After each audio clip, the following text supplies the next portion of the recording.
Love it or hate it, the Power Rangers 2017 movie has a place in people's hearts because it was something new at the time, and although we never got the 20 sequels that Saban was planning for his cinematic Power Rangers universe, we sort of did get a sequel in the form of a graphic novel released by Boom Studios, written by Ryan Parrot and art done by Lucas Werneck. Now, before we get into today's video, I've been lurking at my analytics and I can see that a small percentage of you guys are not subscribed to the channel.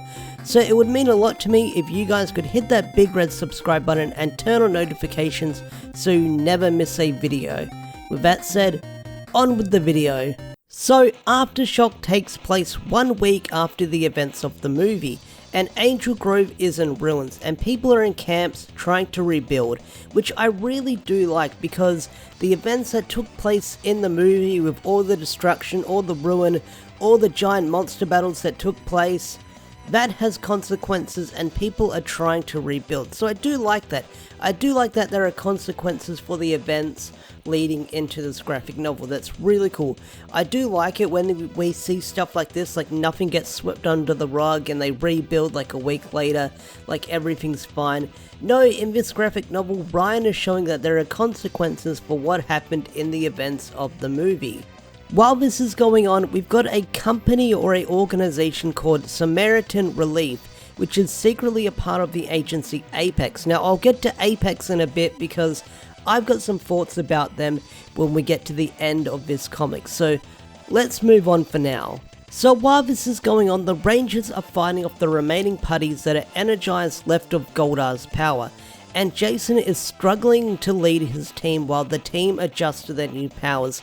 And I kind of wish we got to see more of this in the movie, because in the movie, the Rangers get their powers, they morph, they learn how to control them, and everything's fine and dandy as they jump into the third act of the movie. But I do kind of wish we got to see them morph earlier on, where we can see them learning how to control their powers, not learning how to morph. But hey, this is good as well. I do like seeing the Rangers learning how to control their powers after the movie. That's really cool. One thing I also will praise Ryan about with this one-shot graphic novel is you get to see some character development and interaction between the Rangers, seeing them grow as characters, which is really great because, like I said, you didn't get enough of that in the movie, but it's expanded on here. Here we meet Jacob and Albury, two orphans who are alone due to the incident of the movie and are on the run due to not wanting to be at juvenile hall. Here, Jacob is infected by a putty and taken over, and due to the putty's influence, it drives the twins to seek revenge on the Rangers. The two confront the Rangers, getting into a battle with them where the Rangers are easily defeated and forced to retreat. And this is where Zordon berates them for not working together. So this story is teaching Jason how to become a better leader and learning to lead his team better. So I kind of do like that. Like I mentioned earlier, I do like the character development that these 2017 Rangers get in this graphic novel. It's much appreciated.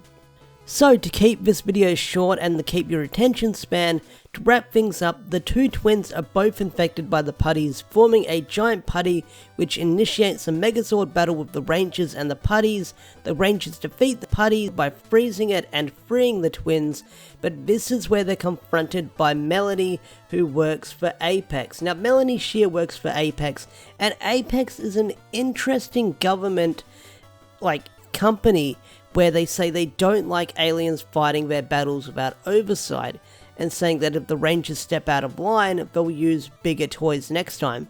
Then you do see a shot of Melanie showing that the two twins are in government custody and being experimented on. So I really do like the concept of Apex in the comics, where I kind of wish we got to see more of them, and maybe if they had a sequel to this movie we would have saw more of them. But hey, I kind of wish we got to see more of this government agency, and they're kind of like an alternate reality version of Prometheus, something we saw later down the line in Mighty Morphin Power Rangers written by Kyle Higgins. So I kind of like that wink and a nod. If it's not a wink and a nod, I do like it, but like I said, I kind of wish we got to see more of Apex if this comic got a sequel or the movie got a sequel, because they sound very interesting with what they're doing behind the scenes. And yeah, that's pretty much where the graphic novel ends. It ends with Apex telling the Rangers, saying they'll be watching them, and we don't really get a follow-up or a sequel to the graphic novel. It kind of just ends there. So if you want to read this graphic novel for yourself, you can get it digitally or physically at your local comic book store or online. I'll leave a link for you guys in the description down below if you want to pick it up for yourselves. But with that said, what do you think of AfterShock, and do you think it's a good semi-sequel for the 2017 Power Rangers movie? Tell me in the comment section down below. I'd love to hear thoughts, love to hear opinions, because a lot of people are mixed about the 2017 Power Rangers movie. But do you guys think this is a good enough sequel for that movie? And with that said, I'm gonna wrap up this video. If you enjoyed this video, hit that like button, subscribe to the channel if you're new, and I'll see you guys around. Peace out, take care, thanks for watching, bye.